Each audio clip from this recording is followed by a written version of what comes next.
I won't go too far into it, but which I never ever spoke about, and I probably still won't speak about, but I'll let people know probably for the first time they'll hear it here. She turned a personal training gig into a business worth nearly $500 million.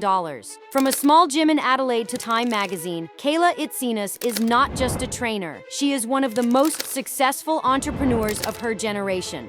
How have you actually diversified your wealth? The first thing that I did was property, and then commercial property, moving into then investments. You just don't want to have all your eggs in one basket. When people read that or they see your name, we call it Kayla Tax. I remember specifically speaking to an agent to buy a house. It's $1 million, and they'll tell you, oh, it's 10. That is a lot of money for this area. And he said, well, you can afford it. I remember the doctor coming in and saying it would be wise to elect a cesarean because you might most likely will end up in emergency situation. Being someone in the fitness industry and being known as the queen of abs, I was like, oh my God, what does that mean? I had kind of all these feelings surface around the stigma I had associated with a C-section about it not being this, I'm not giving birth. I vividly remember having a C-section and someone came and said, oh, you took the easy route. If we remove fitness from your life, what do you think that you would be doing? People find that crazy that I'm not just a burpee. I love that I can go on stage and teach a strength class, but it's not all I do. I would so love to... All right, balancers, welcome back to another episode of The Balance Theory. Today I'm rejoined by a guest who was with me about 2 years ago now. Yep. So Kayla Itsines, welcome back to the show. Thank you so much for having me. I'm excited to have you on because since last time we connected, a lot's happened. I've had a baby, ended up having a C-section, which I know is something you've experienced. Absolutely. So there's a lot that we can unpack, some new things we can talk about. And I also want to get to know you a little bit more beyond just the fitness stuff that we hear you talk about all the time. So I'm excited to, I guess, dive into those aspects. Let's do it. So tell me, how's your trip to Dubai been? This is your, third, fourth, fifth time here? Yeah, like 6, 7, 8, 9. I love Dubai. Yeah. Every time I come during the winter time, obviously, and it's just so beautiful. It's so relaxing. Don't have the kids with me. They're being looked after by mum. But also, like, it allows me to work as well and have a bit of a break because it's crazy where I am. Yeah. I can imagine. And so you're here for the Dubai Active show. So I came when you did it 2 years ago. That's a mix of you talk on stage, you sit on panels, you run the fitness show. I've always been curious, have you always had that confidence to be on stage, and obviously you get interviewed a lot? Like, have you always had that confidence to speak publicly, or is that something you had to develop? No, I vividly remember the first ever time I had to speak, like, publicly, and I'm talking about like when I'm like younger, and I was in school, and it was, we have like a house captain, right? And you have to go, this is like in primary school, you have to go for a house captain. And I had a piece of paper with what I wanted to say. And I remember standing up and the piece of paper just kept shaking. And I was like, I said, I don't know why I did this, but everyone said, look, you're going to win. Like, you're the most athletic. And I scrunched it up and I was like, I really just want to give it to, and I said my friend's name. And I was like, just let her be house captain. And that was my way of getting out of speak. And so I assume you didn't get the colour captain role, school captain. Listen, I didn't get it. But my next was, then I didn't have to do anything. I don't remember anything other than my first interview on TV. And I had a headset placed, like something in my ear, and I could hear people talking, and I was so nervous, and I felt like I could hear my heartbeat, and I could hear me breathing, and they were talking, and I said, Farah, I feel like I have like people talking in my ear, like I feel insane. And they said to me, Kayla, we can hear you and we can guarantee you're not insane. I'm like, oh, and it made me more nervous. And then all the lights shut off and it was just me and the camera. I was like, I hate this. And then as I've continued to grow and have like doing things like this, being one-on-one with a person and building up that confidence, having them listen to you, it is so much better than just sitting in front of a camera talking. I don't know how people do it. honestly, it's actually crazy when you think that talking to, like, say we're talking now, right? There's a few people in the background, or even when you're sitting on stage in like a panel format, that actually feels quite comfortable versus you literally being on your own and talking to a camera, which is strange because you're on your own and there's no one there like listening and judging. But I had the same experience when I started the podcast. And it's funny because it's such a important skill in today's day and age where a lot of business is driven from online content. So you're also someone who puts out a lot of content, both workouts, you do a lot of talking to camera. How did you get over like those nerves? Is it something you still feel? Like, have you gotten better with it? Honestly, my biggest advice is like, I think the nerves come from uncertainty, and like, obviously they come from a little bit of self-doubt. Everyone's going to say like, you know, think, oh, I might sound silly or I'm not good enough. But I think that the uncertainty, if you are talking about something that you're not quite confident with, you start to question what you're saying. You might stutter, you might wrap your arms around, and you sort of give this vibe of, I'm not really confident, but I'll answer because you're asking me. And that's when people get nervous, because when you're sitting on a panel, sometimes you don't know what they're going to ask you, and they ask you something, you're like, oh crap, like I'm not 100% confident. So you might do something like this. Whereas I've learned if you stick to a niche, people will only ask you things that you know. So I can sit shoulders back, I can answer confident, I can laugh, I can make jokes. That's why on stage I feel really confident, because I'm like, I know how to do this. It's the waiting behind stage and the nerves of, are people going to show up? Like, is this going to be good enough? You want it to be good for them. Yeah. So yeah, it's, you slowly build up, but the more confidence you have in what you're saying, the better it becomes. Yeah, that's definitely like an important starting place. And then like that gets compounded, say it is online content, right? You're putting it out there.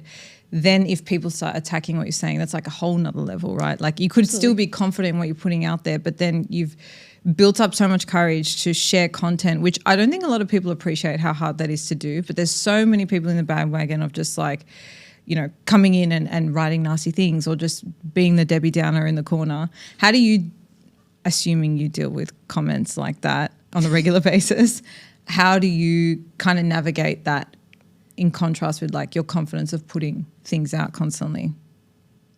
I think right at the beginning, I was really confident with what I was doing. When I used to get upset or angry is if someone would say something like, you know, for example, if I posted a transformation photo and they would say, she looked better before, I would like automatically want to jump to a defense. Or I noticed it a lot with when I became a mum, and I would say something online and everyone would be giving their opinions. And I vividly remember having a C-section and someone came up to me in person and said, oh, you took the easy route. And I was like, ah. And then those comments would circulate online as well. And I'm like, it's just so hard to not say anything. And also I think it's really difficult in this day and age when people are able to, for example, anyone could grab this piece of content, stitch it, take out a few words here and there, make a piece of content, and if you say something with enough certainty, I'll look like the bad guy. Yeah, out of context. You can do too. it can be out of context. And that's really, really hard to deal with. And I think that's why a lot of people refrain from doing podcasts which are recorded like this, for example. I'm waiting for someone to do it because they'll grab a piece of content, they'll stitch it, and it's absolutely nowhere near what you were saying. So how do you like navigate that in terms of yourself personally? Because it's, you know, whether it's a comment or people going to the extent of stitching things like. I think if you were to sit there every single day and try to defend everyone, it would be all too consuming. Your mental health would absolutely plummet and you would lose focus on what your mission is. So it's really a case of, as much as it sucks, ignoring it and sticking to what you know, what you're confident with and your niche and what you love.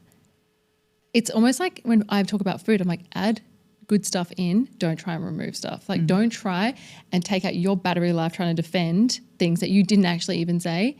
Just start adding in good things, stick to like what your goals are, and everything just gets a lot easier. I think that's nice advice, especially like whether you're someone listening who wants to start doing content or maybe they already have like a bit of a following, like really whether you have 100 followers or 100 million, like doesn't matter.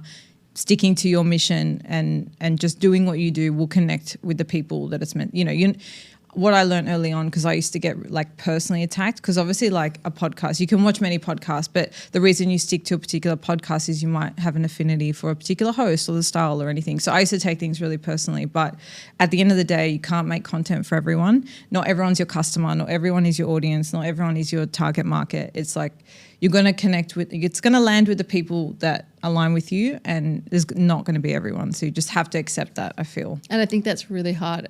I think also as a person, I'm sure you're the same, is you don't like when people don't like you. Yeah. Because you like you. And so if someone doesn't like you, you're like, oh, why? And you really want to delve into, oh, why don't you like me? And it is really difficult. And you are right. You do have to just understand that that person isn't your consumer. Not everyone can like you. Everyone has their own opinion. They're entitled to their own opinion. And you don't need to sit there trying to sway and change their minds. 100%. So you brought up the C-section, which is something I want to chat to you about. I actually don't know your birth stories, but were they elective or was it something that happened in the moment? No, so they were elective. So won't go too far into it. But I lost a baby before I had Anna, which I never ever spoke about, and I probably still won't speak about, but I'll let people know probably for the first time they'll hear it here. And then from there, having had Anna, I was very, very paranoid that I was going to lose Anna. So I knew she was a girl, and I would go every single week to get scanned to make sure she was okay. And the doctor's like, you don't have to do this. Like, and I was like, no, please, like I need to see. And then I remember the doctor coming in and saying, now I just need to talk to you about something. And that is like, that was the worst words that I could ever hear. I was like, no, something's wrong. And they're like, nothing's wrong. Your cervix, I hope I'm saying this right, that something was tilted. They're like, uterus maybe? No, I think my cervix was tilted. Something was tilted. And they're like, so the way that she's going to try and come out, if you're trying to do this naturally. Anyway, long story short, everything was a blur because I thought there was something wrong. And they said, listen, it would be wise to elect a cesarean because you might most likely will end up in emergency situation. And being someone in the fitness industry and being known as the queen of abs, I was like, oh my God, what does that mean? Like, does that mean I'm never going to be able to work? You know, you just lose your mind for a bit. And the doctor said to me, I've done this. I do this all the time. Like, it's going to be perfectly safe. You're going to have a healthy baby. Me in tears. Anyway, had the cesarean, and it was honestly, it was beautiful. Like, I always thought, like, you know, you see all these things where people push out their baby and they get handed. It was honestly the same experience. Like, I still got to see her. I still got to hold her. It was magical. So then the next time when I had Jax, I also had a cesarean. And I honestly don't have anything bad to say. Other than the recovery is hard. It is very hard. But it's also hard if you have a vaginal birth and you tear. 100%. Like, it's actually just hard in general. Sorry, I'm just on to, let's just start there. It is just hard. The recovery, it just sucks. But we get through it. I want to ask you something because I had a similar experience. Like, I was, touch wood, I had a really good pregnancy, but towards the end, the baby was sitting breech, and they were like to me, she's unlikely to move. She's not going to turn. And I'm like, no, I'm going to do all the things, did all the acupuncture, all the movements. The girl did not turn. She did not want to turn. And they were like, basically, this is the safest way. Book it in. I had the same experience. So it was actually a really calm morning. The experience was like pretty nice. Like, it wasn't what I had envisioned for my birth. Like this, in the moment when I kind of had this moment to accept that I was having a C-section, and this is what I want to ask you, I had kind of all these feelings surface around the stigma I had associated with a C-section, about it not being this, I'm not giving birth, right? I felt like, maybe what that person said to you is the easy way out. I had all these thoughts and feelings in my mind that made me feel like my body kind of wasn't doing something right. And I really had to unpack that and sit in the discomfort of, I'm not doing it the way I thought it was going to be. Did you have anything like that come up for you? No, I actually didn't. And I'm going to be really honest. The way that the healthcare professionals were around me made it seem like it was going to be the easiest thing in the world. It was an absolute breeze. The way that they talked to me about the scar, they said, listen, like, people in emergency situations, like, sometimes you don't get to choose what your scar looks like. They're like, because you're electing, like, you know, everything's going to be very neat. It's going to be very very clinical. And for me, I'm a control freak. So I was like, okay, like I know everything. So this for me was like tick, tick, tick, tick, tick. And everything went really, really smoothly. What happened and where I started to question myself was Anna had colic and reflux. And everyone was like, well, that's because you gave birth that way. That's why she has it. Really? That's why she's like that. And if you had just had a vaginal birth, then she wouldn't have had colic and reflux because of all. And I was like, oh my God, I've done the wrong thing.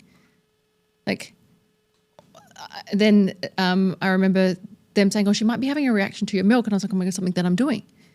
Something like it's so much, you put so much pressure on yourself and your hormones are going everywhere and you've got raging anxiety because you have it's just so wild. And then to have that pressure on top is just... There's like so much that goes into it already that you like all these excess comments, like things like that. People don't even know what you've been through, what led, like whether you chose it from the outset or whether there were circumstances that led you there, like what all that surfacing for me like made me realize at the end of the day, like as long as baby's safe and healthy and, you know, the mum being calm is actually such a big role. So maybe before, I have to admit, like pretty transparently, I maybe did have some judgment on people who just elect it straight away. I didn't understand because it was so far from like what I would choose for myself. But going through this and realizing there's just so many variables, even if it goes your way, it's still not going to happen the way you think. It's just such a unique experience that it's really just taught me to go with the flow when it comes to that. But let's talk recovery for a second.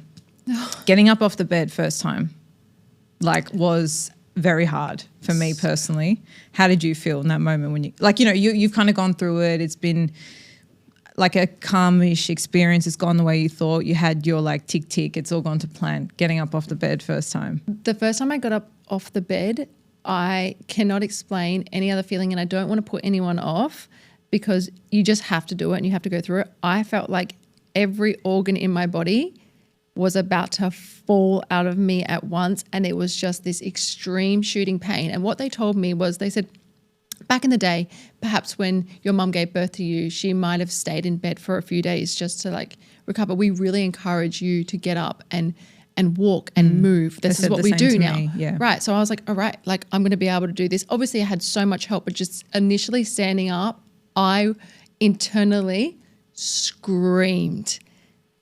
And then I think it stayed like that for, a couple of days.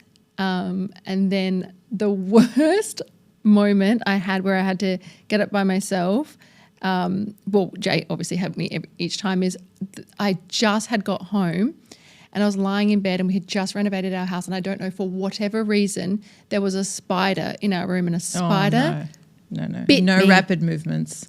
And it bit me. Oh. And immediately my arm started burning and stinging and going red and swelling. And I was like, you're joking. I have to get up. I was like, I have to get up. I'm like waking Jay up. Jay's like, push me up. He has absolutely no idea what's going on. He's thinking there's something wrong. I'm like, a spider's been, I was like, this is going chaotically. Oh gosh. I just want to rest. So I'm dealing with a spider bite, stitches, pain. It's just wild. Wow, that's a lot. How what did you kind of feel? spider was it? I have no idea. To be burning like it's. I have absolutely no idea. An Australian spider. Yeah, no, people freak out about this. Is like what they think everyday life is like in Oz. Like I meet so many people here. I've never been bitten by a spider before, and I get bitten like that. When you're recovering. For me it was pretty similar. Like getting up was just this moment of, I've never not had any core strength. Like, that first moment you're like, there's nothing there. Like I'm actually not supporting myself right now through my core. Yeah. That was a bit of a wow moment. It did get better every day, like pretty quickly, but that initial 24 hours was pretty hard. Like the first time having a shower, first time going to the bathroom, all of that was like a bit of a hit me in the face type moment. But you know what was actually like I wonder if you felt this too. I thought during the actual C-section, I thought I'd just be laying there, the curtain would be up, like I'd be numb, it'd be chill, and then I'd just get my baby. And again, I'm not trying to put anyone off. I just wish I kind of had a bit of context around what it would actually be like. Like my body was actually moving around quite a lot, and that like freaked me out a bit. I felt like I was being handled. Obviously they were being quite gentle and doing what they had to do to get the baby out, but like you feel pressure, no pain. There was definitely no pain, but I just didn't expect to be like felt like I was being handled. Like honestly is the only way I can describe it. And that really put me off in the moment. Did you experience anything like that? Absolutely the exact same thing. And like, obviously you have to be delusional now looking back, thinking, how are they going to make a small incision and then just slowly get a baby out? Like it's just not going to just pop out. Like, and so you don't realize that they're actually manually pushing the baby out. Like, yes, you can't feel anything, but you feel extreme tugging. Your body's going from left to right. Like you're trying to remain calm. And then I think every mother thinks this. All you're thinking in your head is, I just want my baby to be alive. Like, I just want to hear the cry. Like you're, for some reason, and I've spoken to so many mothers, they're like, something is going to go so wrong, and they hear the cry and it just all goes away. Yeah, it's like that moment of anticipation. But you're just like, please be alive, please be alive, please be alive. And you're getting sort of like thrown around this table, but you can't feel anything, but it's also so uncomfortable. And then suddenly it just, every single thing, every pain that you felt, all the reflux, the sciatic nerve pain, like anything that you had just goes. And you're like, wait, what? Like I remember not being able to breathe the day that I had Jax because I had such bad reflux. I was like, I literally can't even lie back. Like I was sleeping sitting up and it just all went. And just this, it's just the most wild thing in the world. And then that beautiful moment that comes after. Yeah, the cry. And I remember because I had so much, I think I had a reaction to the spinal. It just really, really, really, or maybe it was the anesthetic, just the real shaking. Like I had this extreme shaking. I remember saying, I'm going to drop him because they put him, and like I didn't even have him. He was wrapped up and Jay really had him. And I was like, I'm going to drop him. And just chaotic in that moment. I think it really takes 2 days before you're like, I've had a baby after a cesarean. And I got so jealous of my friends. One of our friends, they had a baby at home. Oh, beautiful. And they were just on the couch watching movies. Like it was all just like done. Like I was like, no way you can get up and walk around. That's wild. I know. Everyone's experience is so different, and you know, like I'm sure you feel the same way. You wouldn't change it for a second to have your kids. No. I wanted to chat to you because I wish I had known that I would be moving so much during the surgery, and like people just being honest about that first moment where you stand up. All in all, like leading into it, because mine was elective and like we had a booked date and time, I had a full night's sleep. We woke up really calm. Like it was actually a very relaxing lead in. So like I felt really ready for that moment. It wasn't like a spontaneous, which, you know, some people really want that. But all in all, you know, however it happens, it's beautiful. And I just wanted to chat to you a bit about your experience there. Recovery, I'm now at the 3.5 month mark. So I've literally just started training again and just gotten to that point where I feel like I can, and I feel like empowered and strong to do so. But I have to admit, like at around 6 weeks, I was like, I'm just going to go for a walk. For like, my husband's like, just do 20 minutes. I'm like, okay. I'm on the treadmill. I'm like, I'm feeling so good. I'm going to do 45. And he's like, no, you should have just done 20. And then I got off, and it was this moment of like, then I was in pain that night. So don't listen to me. Don't do that. But it was this moment of like, I feel the same, but I'm actually not in the same body. It was like a very disassociating moment for me. Did you have sort of any experiences like that? Yep. I was actually really good. For some reason, I like really stuck to the whole do not do anything. The doctor said do not do anything for 6 weeks. And I did absolutely zero. Like I didn't do anything.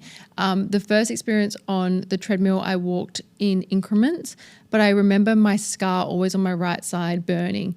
And I was like this, I did have the exact same moment. I'm like, this isn't old me. This is like new me.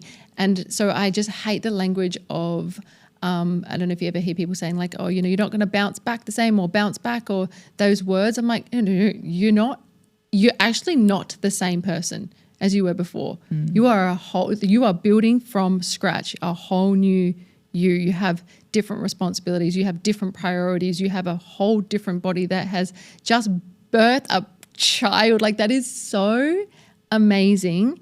And then you're at zero and you just get to build back up. And I think I'm more proud of my body now than ever, and you will be too, obviously. 3 months is so early, like so early.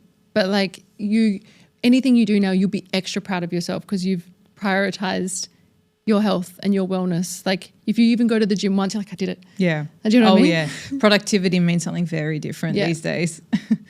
But no, it's nice to finally be getting back into it. And like what you said, like starting from scratch, like I did have to sort of rebuild my core from scratch, but I actually feel like any inefficiencies I had before, maybe I was stronger on one side or not actually using my core properly, like having to actually go back to basics and start with deep breathing and learning to brace again. Like I actually feel like I'm rebuilding on a stronger ground. I mean, I really love that. So it's actually been a really nice experience for me after I got over the fact that I was like trying to get back, like I was just itching. I was like, I just want to move. Like that makes me feel so good. But it's been really nice now, and I'm starting to like build it up slowly. I think now. women would love to hear that. Yeah, no, you really get the opportunity to rebuild yourself. And like if we're talking about confidence, like having confidence in your body for what it's just done, like you just honor it in a completely different way. So yeah. None of that totally bounce agree. back culture here. We're like rebuilding and like learning ourselves, which is really nice. On this topic, you know, there's obviously a lot of advice out there for women in fitness, people that are pregnant and training. What do you think men specifically get wrong when it comes to giving females advice on fitness, especially in pregnancy? If I'm looking for advice about pregnancy or post-pregnancy, I'm looking for advice from the experts, and the only expert that I really truly see in this field is someone who is fully experienced pregnancy and post-pregnancy, and that is a woman. Mm-hmm. So I think that is nice that if a male can help in any way, but with advice, I want to be so careful with what I say, but if I am taking advice, it's from a person who's had a baby. So do you think that, because, you know, obviously you can get qualified in like pre and postnatal training. That's so nice. You can get qualified in anything. So do you think then that irrespective if you're a female or male, if you haven't gone through pregnancy, then you're not someone that you would go for? Specifically, I think when it relates to this topic, and which is pregnancy, I would be taking advice from someone who has definitely had a pregnancy and understands what that means. Yeah, for sure. I am being very careful as I answer this because I don't want to put anyone down. There are specialists in this field that are male, that are doctors. I understand that, but I think that when it's fitness advice and you're consuming fitness content, especially if you're on social media like Instagram and TikTok, it would be wise to perhaps take advice from someone who's actually had a kid if you are. As well, you're just saying where you would seek advice from, not Absolutely. to say that one is more. And I'm not saying you can't have a male trainer postpartum who can take you through postpartum exercise that have been approved by a doctor for sure. But it's specific advice. Yeah. And I just remember even when I didn't have kids, me trying to give advice to, or me even I would say why are you late to your session? And the kids. It's the kids. I would just ignore the fact. Now I'm like, oh my God, the kids. I get it. Even that sort of stuff. You just have to kind of get it. Be a parent. Yeah, I get it. I want to change topic a little bit now. Obviously, you've built an incredible business with Sweat. You started off PTing. You've built it now to an online app with millions of downloads. But beyond that, how have you actually diversified your wealth in other avenues, outside of, and the reason I want to talk about this is, it's one thing to build a successful business, but then it's how do you make your money work for you? And I feel like a lot of people wait until they've made the money to start thinking about those things. But I think it would be really interesting if you're open to being transparent with how you've diversified your wealth, just for other people to get an idea on what even are the options, to do so. I think the first thing that I did was, I think it was a safe option, was things like property. So starting with just residential property, then or renovations, and then commercial property, moving into then investments. You just don't want to have all your eggs in one basket. And I think it's really hard, especially now with a saturated fitness industry and an app. It might not always be there. It might not always work.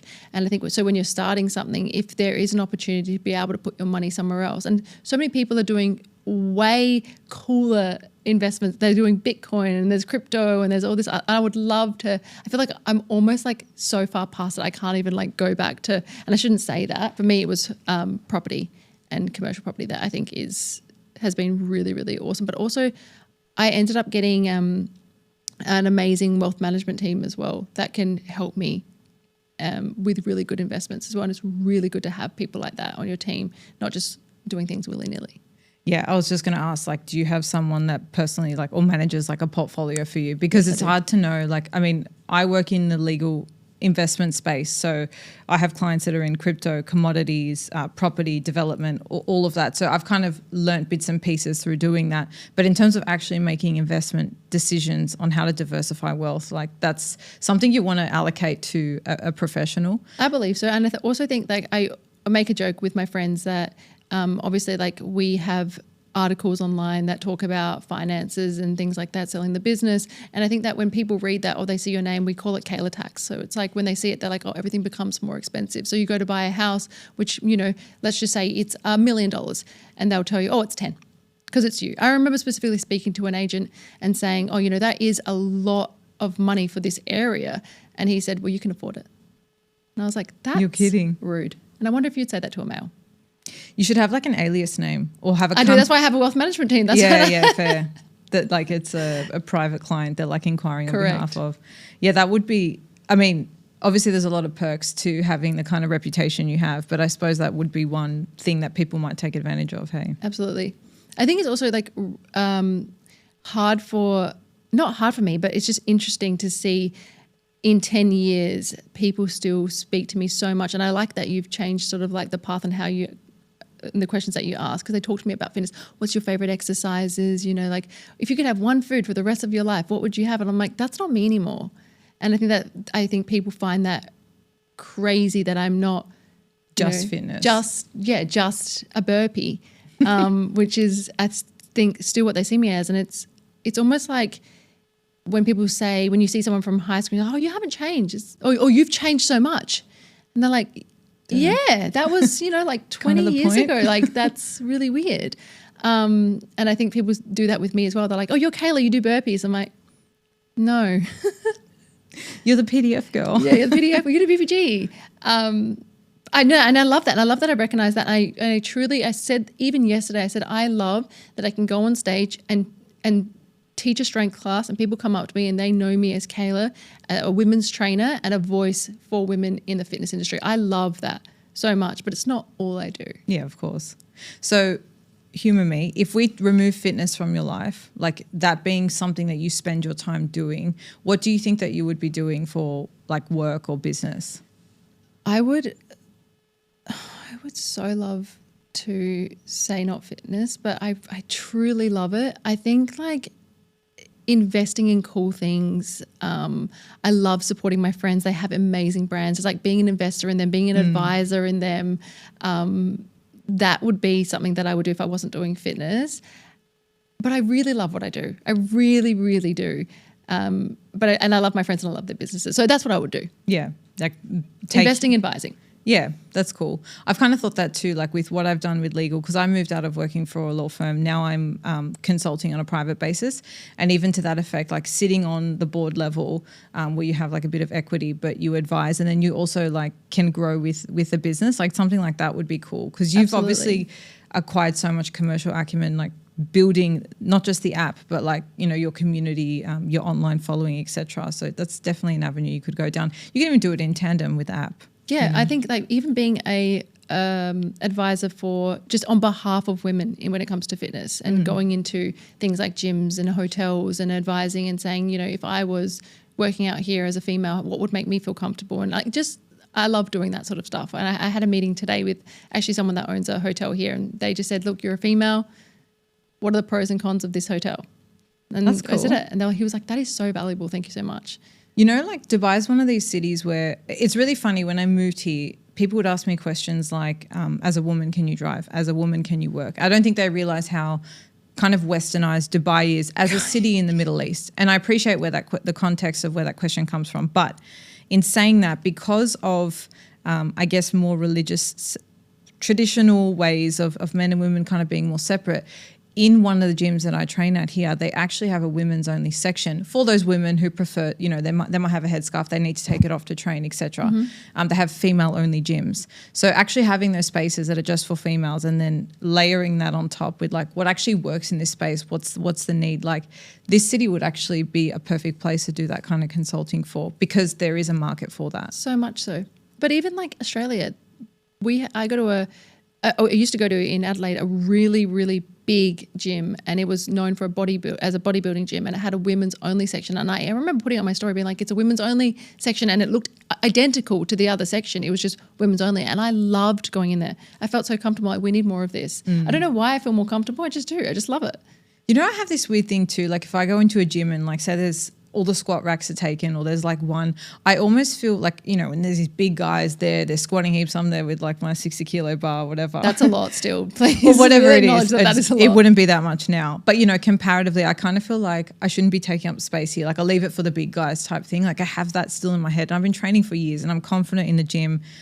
So I find just being in like a separate section, like I just feel more comfortable taking up space, which is so weird given like I'm actually really well versed in training in the gym. I don't get nervous going in. It's almost weird that still happens. It might just be here because, and like this is me talking up Australia. Australia is so amazing.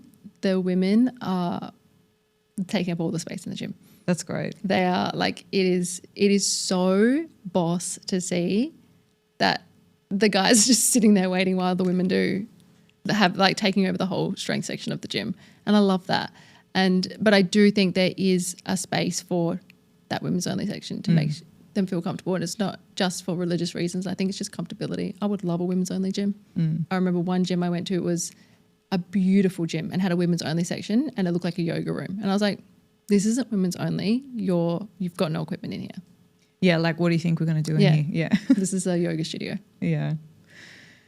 Interesting. To close off our chat, I want to ask you a little bit about parenting, which is not something we've spoken about before. And given you've got a boy and a girl, I'd love to know your thoughts around, do you think we need to parent boys and girls differently? That is so interesting and something I haven't really thought about. I'm trying to think about how I parent my kids. I think I'm stricter for some reason with my son than I think Anna is naturally very, and maybe this is just my kids, but she's very empathetic. She's very kind. Like she can read emotions. I remember when the first joke I ever made, she like hit me as a joke, like on my head. I went to laugh and I went, and she started crying. I was like, oh my God, I was just joking. Like my son would never do that. So I think I'm a little bit more stricter with don't do that. Like we don't do that. I respect, and I think it comes from my culture. I just want him to be respectful and kind and not being so careful here, not raised how the older generation of men were raised. Like I don't want to ever see my son sitting on a couch whilst a family of women are cleaning in a kitchen. Like I don't want to see that. And I'm very conscious of that just because of how I was raised. So I think I have that in the back of my mind when I'm parenting my kids, but both my kids, manners, respect, and being kind. Do you think it's less about like boys and girls and more about personality and just tweaking like your parenting style to their personalities? Yes. Like Jax is nuts. Yeah, it is. But I like, honestly, my kids are amazing. I'm very lucky, but it is tweaking to their personality because they are going to be who they're going to be. Like I was always going to be this. It's just, it is what it is. Yeah. And just what do you think? Well, I've only got a girl so far. And my sister has a boy who they're 9 months apart. He is very high energy. And just from what I'm hearing, again, like I don't have a boy, but it just feels like it might be the testosterone in the young boys. They just have a lot more energy. And so the things they need to do, the ways they need to expend their energy, maybe the activities they like, it feels like are going to be a little bit different to say what the girls like. I don't know if that's so much a personality thing versus like a gender-based thing. Yeah. But I do think fundamentally as like men and women, like our roles as humans, I think from a biological standpoint are a little bit different. And I think that's going to overflow into the things that we need to do or want to do. So yeah, I think as a parent, maybe there's an element to lean into that. But I do think personality is probably a little bit more important because you're going to have kids that are more curious and more reserved. Like I've got this friend who's got a daughter who will literally sit down and just eat like one rice grain at a time. And then my nephew will literally throw shit everywhere and eat off the floor. You know, like kids are just so different. So yeah, I think maybe there is an element leaning into like our biology in terms of our energy levels and things like that. But overall, you want to raise like good contributors to society, kids that are confident to do what they want, that know your family values, that respect other people. So I guess those are core things that are going to be the same. Yeah, I want the kid spark for as long as possible. And I said, like, as sad as it is, I was looking at my kids and I was like, looking at the older kids and watching them play. And one of the older kids was really doubting herself. And I looked at my husband, I said, when do they lose that spark and how does that happen? I'm scared. Like, I don't want my kids to ever, my kids are very confident. Like they're always talking, saying hello. Like, I'm like, when do they lose that? I don't want them to ever lose that. And like, when does it happen? Is it school? Like, is it friends? So I'm very like cautious and conscious. But I have a question for you, which is just out of curiosity. If you were to have a boy, you were raised, I assume, in a traditional Italian family. What do you see the differences now, just looking generationally at for example, your dad or your grandpa? What do they do? Or not do. Look, same thing. Like my grandmother would always be the one on a Sunday in the kitchen doing everything. All the aunties, it's the same sort of thing, very female kind of responsibility in that domain in the household. And the father's the breadwinner and, all the uncles sort of sit around and put their feet up. At the end of the day, I've married an amazing man who helps me around the house. So they're going to mirror what their dad does. They're going to help out. Like I do most of the cooking purely because my husband sucks and I don't want to eat shit food. And I actually really enjoy cooking as well. But like he'll always help me clean up. He'll do things around the house. He needs to be told. Like he doesn't have that eye of like, oh, there's a pile of washing here. I might just hang that out or fold it. But he does help. So I think from my point of view, we're gonna act as mirrors to them in terms of what a household and how it operates. Yeah, totally agree. That generation, my grandparents, I've only got half of them around, but they don't live like in the same city as me, so I don't know how much exposure they'll get to that version of the household, I suppose. I think I have a lot of opinions, which I won't say, of people comparing their families, like the older generation, to today, and like women will compare their grandma and their mum and their tasks to them. Men will also be like, whoa, that used to happen back in the day. I'm like, well, that isn't the case now. So your kids are going to, exactly what you said, mirror your parenting style now with the modern ways of women work. Women are powerful. Like women have jobs and men sometimes have to stay home. Both me and my husband work, so that's what the kids see. Yeah, and look, everyone's different. We're lucky to live in a time where we as females, especially if you're in a privileged position, you have the choice of maybe working or not working and staying at home. And so I think just depending on what your household needs, like that's going to be what's mirrored. If it is that dad works and mum's at home, that it's really hard for someone to work full time and do the housework. Like we know that we're working women, working mums. So I think whatever your situation is, like you will mirror that to your kids, and everyone will just teach their kids what they want, I suppose. And no, there's no wrong or right. But for me personally, it's like we have a very shared. My husband helps me a lot. Like I definitely take on more of it. I don't mind. It's my preference. I like keeping my house a certain way. That's me. But he does help. And that's important to me, that my kids grow up knowing they should help, or want to help. Yeah. Be forced to help. Yeah, right. No, I'm just such a control freak. Yeah. I'll do everything. And then my husband's like, I can't do anything because you've done it first. I'm like, I need it to be done perfect. Yeah. I need it folded this way. I need it to smell this way. I need it to everything. I saw this thing's like my toxic trait is that I want my house to look like no one lives in it. Jay just sent me that.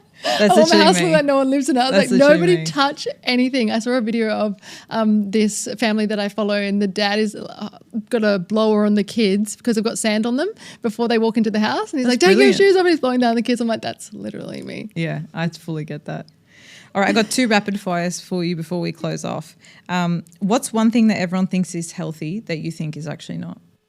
My brain automatically went to like going like all out with your fitness journey and letting it consume you. I don't believe that is a healthy way to live your life. Mm-hmm. What's the better approach then? I don't want to say balanced, but a balanced lifestyle where you're able to have this is not rapid fire, I'm very sorry. But you have rapid fire doesn't have follow-up. You have non-negotiables, right? That you have in your day. So it's seeing your family. It might be having a coffee in the morning. It might be, you're spending time with your kids. And I think you need to hit those non-negotiables before you let a fitness journey consume your entire life. Because really, at the end of the day, and I just spoke about this with someone else, the most beautiful person you know is beautiful on the inside. It's not necessarily like the fact that they're shredded or they have muscles or they look like a Victoria's Secret model. It's the fact that they are so beautiful on the inside, and you're letting a fitness journey consume you because you want to physically look a certain way is unhealthy. Yeah, like if you can't enjoy your nonna's lunch on the Sunday, like what's the point? Honestly, that's what I've been saying the whole time. What is the point? Yeah. Last one. What's the biggest lie the health industry is selling right now? The same thing.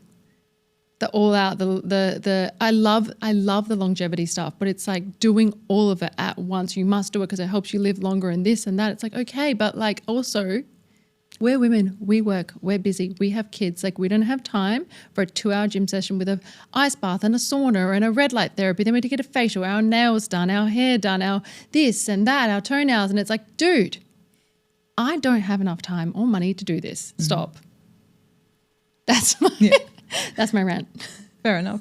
Well, Kayla, thank you so much for coming back on the show. It was nice to chat about a few different things. And, in the coming years, as long as you keep on coming to Dubai, we should keep catching up and seeing as your kids grow, as my kids grow, like what different things pop up. But it's been really nice to connect with you. Thank you. Thank you so much.